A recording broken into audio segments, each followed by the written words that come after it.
Lance Loud totally saved my life.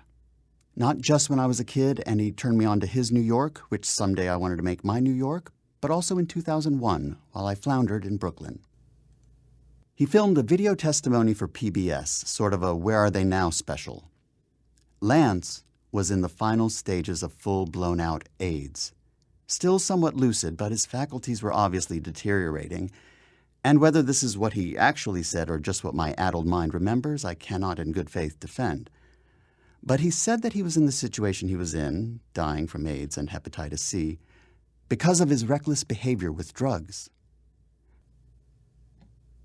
Now, this is maybe day 4 of a 2-week binge, the likes of which seemed to be the norm for me as I roamed directionless around my loft at the foot of the Williamsburg Bridge in a post-9/11 psychedelic haze of pharmaceuticals and grief fatigue.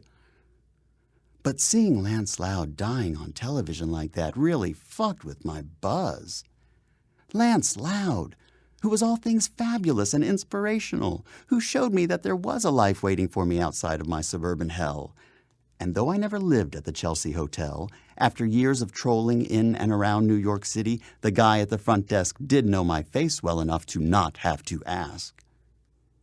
So I'm watching this PBS special in my dank apartment with the tub next to the kitchen sink, thinking that I'm pretty fucking special to have lived out my dreams, that like Lance Loud, I had made it to New York, and like Lance Loud, I was partying way too much, and I was starting to see the effect that making myself as unattractive as possible to casting directors and cater-waiter captains was starting to have.